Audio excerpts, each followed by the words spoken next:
He's USA bound, and we can't wait to see what happens at the mountain at Pikes Peak, because Brett is going to be representing there, and we look forward to seeing the results that Brett brings home after his visit to the USA. He's super excited to get over there. Dean Cam into the lane.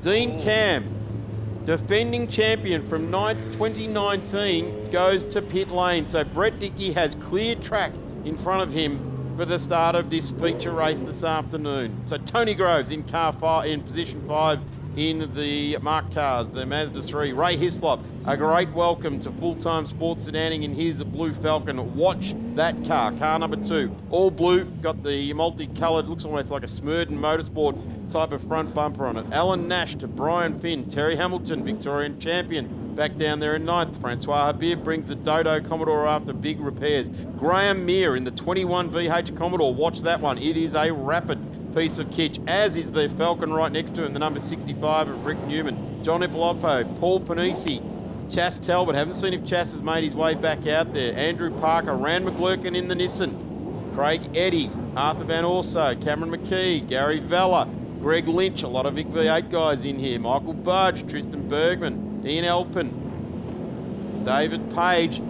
and Daniel Tomasi has got the precision interval for all your automotive needs. He has got the front row to himself. Oh, have a look at that. The marked car tries to get away early. He checks it up. That should be okay. He did try and get away, but Tony Groves has just surrendered about 4 spots off the run down into turn 1, 5, 6, as Rick Newman also gets through. Yeah, I think that's Rand McClurkin has not had a good start. He's actually rolling to a stop on the start line here as the field heads into turn 1. Yeah, that's not where Race Control are going to want to see a broken down car. Let's see if the Pike Recovery are going to be able to hook onto that, and well, it's probably going to be a tow all the way down the length of the straight. It'll be over in about 1 minute and 8 seconds with Daniel Tomasi at the front of the field. There's Tony Groves. Initially jumped, well, almost like he slipped his foot off the clutch, and he checked it, caught it, stopped, and then we had the race start, but he's now got Andrew Parker behind him. I didn't think he was going to see Andrew Parker behind him. He started out at 16th, but that's how far he's gone back. Robbo is now out after Daniel Tomasi. I wonder what happened to Dean Cam. The car just drove off. There's Rick Newman. Get a little bit squirrely. Might have been grabbing a bit of brake there, a bit of bias issue there. Am I seeing things? Tony Groves passes the safety car. So Rand McGlurkin, who is being rescued off the straight, has caused a safety car. Flag marshals were very animated then, weren't they, down into Dandenong Road to get the message out. Yeah, I think with those cars making some overtaking moves right as the safety car comes out, it always plays havoc. The drivers are trying to concentrate, trying to make big lunges on the opening lap. It's the easiest spot to pick up positions, but when you're trying to make a move over the top of turn 6 there, turn 7, and you see safety car boards come out, it's pretty distracting. So Brett Dickie will lob into P3, and that is as a result of Dean Cam not taking the grid. Graham Meir now going into the pit lane as well. I think that was Graham. I'll keep an eye on that. So he was just outside the top 10, Graham Meir, and started out of 11th. I think he was 11th, but I'm pretty sure it was him in the, yeah, that's him in the Commodore coming into pit lane now. Stops. Let's hope it's just to have a quick drink. No, the bonnet's gone up. So that's not what you want to see, particularly in a 10-lapper here at Sandown. If the bonnet goes up, albeit that we have got a safety car, and he can still get out now and join on the tail of the field and still be in the mix for it. Yeah, bonnet's gone down, so hopefully they can get him back out there before the field comes through. They've still got a fair while to go there. They're still on the back straight. I think they should restart this time around though, because Rand's car's already off the track. It does look like the safety car lights are out, so they will go green this time around.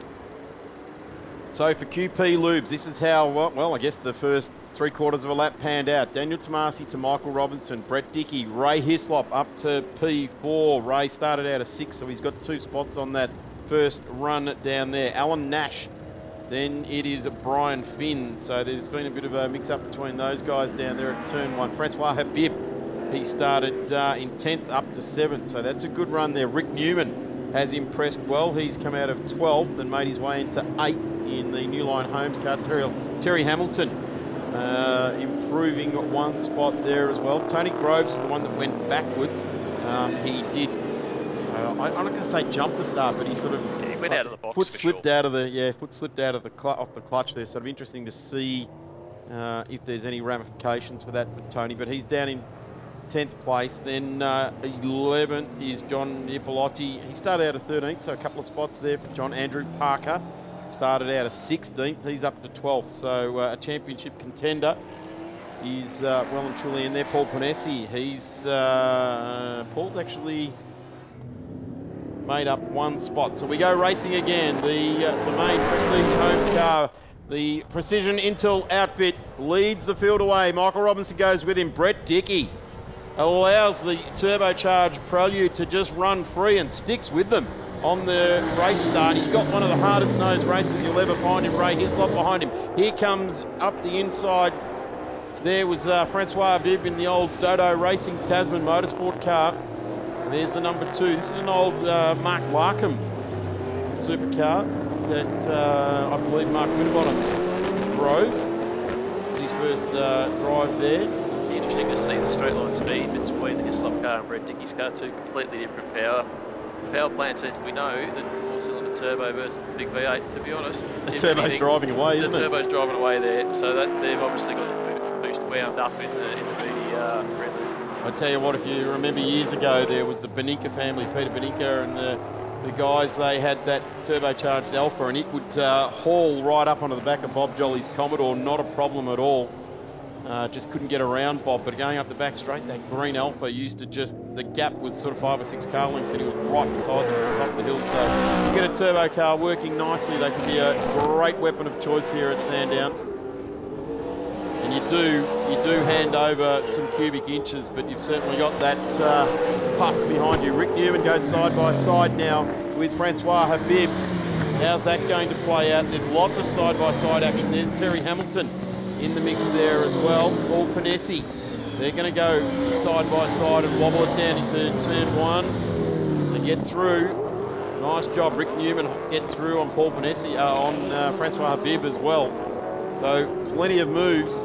Certainly there was some of the faster cars that were mid to back of the field due to issues throughout this weekend, but they're all starting to impress now. Andrew Parker, Sentinel security car, powers down, heads up. This is where the V8 finds a happy home unless you're racing against Brett Dickey and the Turbo Prelude here today. Certainly that uphill climb, the torque that the V8 offers, they just romp up the hill. Yeah, Tomasi's cracking pace going already. That first flying lap up at safety car 11. It's actually pretty quick, but Robbo's pulled right back up onto the tail of him here. Interesting to see the lap times this time around, and yeah, Robbo goes quicker on a 10.7 versus wow, I actually 11.6. reckon that ticks over Robbo's personal best too. Yeah, that's quick. That is quick. That's really starting to push into it. Just grappling. The lap record is, of course, Tony Ricciardello and a 107.9. So we're a good 3 seconds off that, but that's Tony Ricciardello, 11 times Australian Sports Sedan champion. Yeah, we'll let Robbo off that 10.7. That's it. He's actually menacing the back of Daniel at the moment, so he was showing him the nose a couple of spots there, so it'll be interesting to see if he just sticks with it, makes a move or not. Let's see the drag race up the hill. That Calibra has always been known as a straight line weapon at Sydney Motorsport Park. Yesterday, Darren Hossack, you could hear the guttural groan as he went, yeah, that thing goes well in a straight line. They've got some ponies under the bonnet of the Precision Intel car.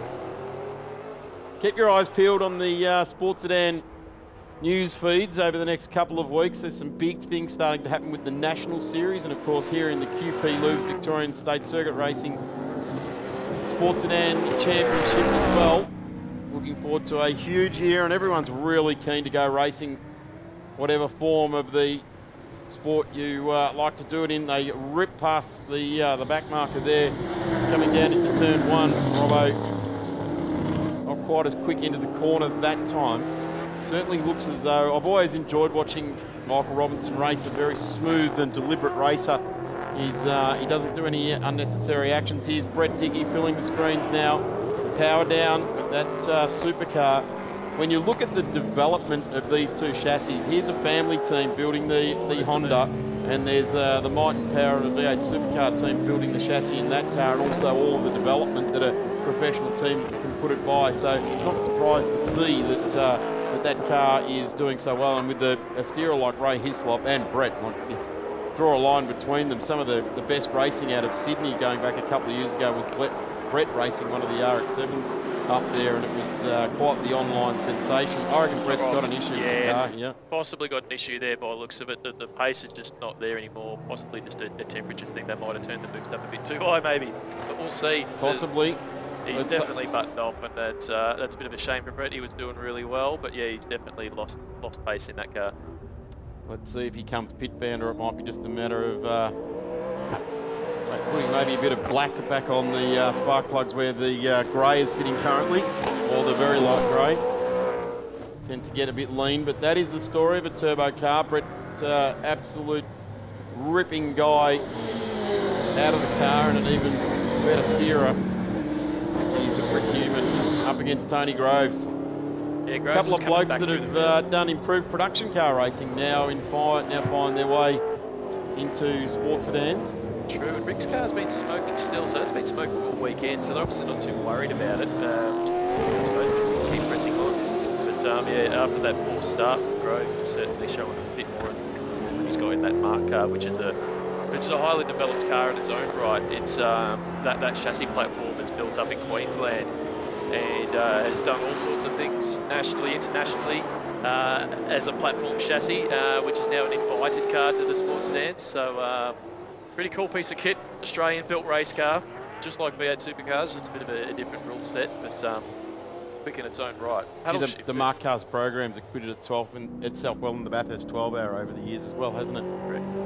Done an exceptional job. Tomasi Robinson plus 2.3 seconds last time round, or 2 laps ago. Tomasi set the fastest lap at 10.56, last time round at 10.66, and Robbo's dropped back out to the 11.7s. But the potential of the Monaro, and a lot of race cars have had 2 birthdays since they last went racing, so COVID year off, and you know, with birthdays and race cars, they get thrown a whole lot of parts at them and go fast bits and hits. So not wrong. And Robbo's got a new car coming too. He's got a Mustang from Riverside Racing that are building him a new car.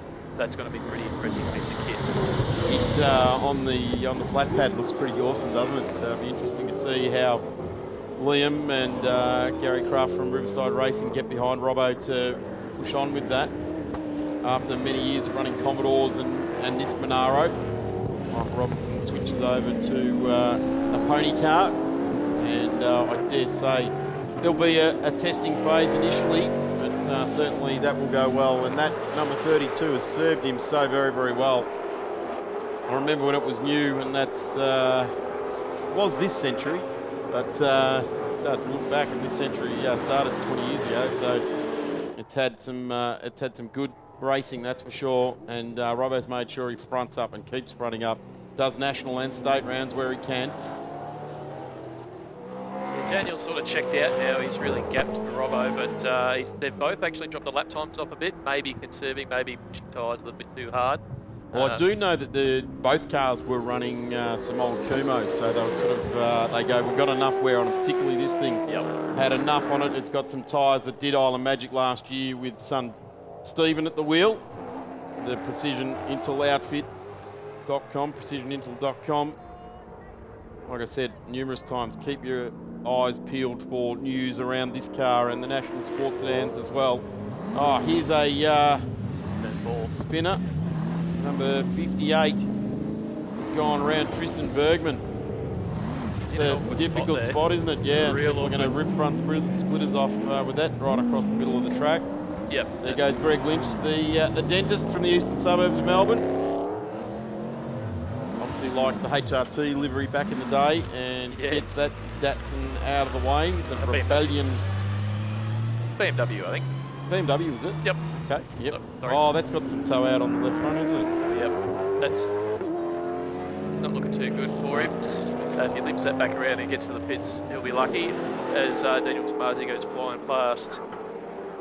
On his final lap too. This will feel good. This is a bit of a test session, but also a bit of a serious race to try and see where the car goes. And a 1:10.14 last lap around. Here is our lead car. Not conserving tyres too much then by the looks of the lap times. Or throwing whatever tyres left to the wind and hoping it makes it to the line. Good to see, though, the Kumo tyre has been used in the New South Wales series for some time and from time to time here in Victoria, but seems to be some uniting of the tyre brand across the state championships. And he points it up. No hurry to get to the finish line, though. No. Look at him just cruising along. Back that right off. Ticks off the box. Gets a race win for Daniel Tomasi. Celebrates that. Michael Robinson also buttoning off to the line there as well. Ray Hislop into P2 in his debut in his Blue Falcon. Said strange about saying that about him because he's brained everyone in Blue Falcons in improved production for 10 years or more now. But now jumping into a sports event. Last chicane here. There's cars everywhere, too wide at the start of it. Tony Groves has got another car just. He did, yeah, got Nash. Groves eventually to the line. Nash, Rick Newman. Good drive there by Rick. Brings it home nicely. And getting Greg Lynch and a couple of the tail enders there. Francois Habib, Paul Panesi, unfortunately, gets through in 7th before Habib. And we wait for Terry Hamilton, Nicolotti, Andrew Parker. There goes Hamilton, Nicolotti, Parker. He just cruises to the line in the number 14. And the rest of the field streaming on through. Brian Finn getting to the line there. Big contingent from Vic V8s here this weekend. And those cars are always prepared well. Confirmation is Daniel Tomasi for the win over Michael Robinson and Alan Nash into P3. Tony Groves, Ray Hislop. We're actually looking at meeting points here. So Dean Cam gets through in the top 5 for points there. There's that BMW. I apologise calling it a Datsun. BMW type of Datsun. Probably upset a few people out there. They probably have. Actually, the flares on it look similar to the Barry McGaw car that you drove, so that's probably what I was thinking of. Sorry about that. BMW Finery. Probably actually into the 5 Series too, so I was well off the mark there. So, Sports Sedans done for the weekend. We thank QP Lubes for their support of this category. We really enjoy going Sports Sedan racing and can't wait to the next round when we see the Victorian QP Lube Sports Sedans go racing again. Lee Partridge, thank you very much for all of your time and expertise over this weekend. I understand you've got family commitments away from the track, so I bid you adieu. Thank you very much, mate. Good to be here. Cheers. Andrew Parker stopped on the run to the line there as well and will get a tow back into the paddock. Your trackside here at round 1 of the Victorian State Circuit Racing Championships. Hope you're enjoying the weekend, and if you're not trackside, you're somewhere around the world watching Sandown International Motor Raceway, the home of horsepower. We'll be back for plenty more horsepower next. Interestingly enough, XLs, and I'm mentioning bulk horsepower.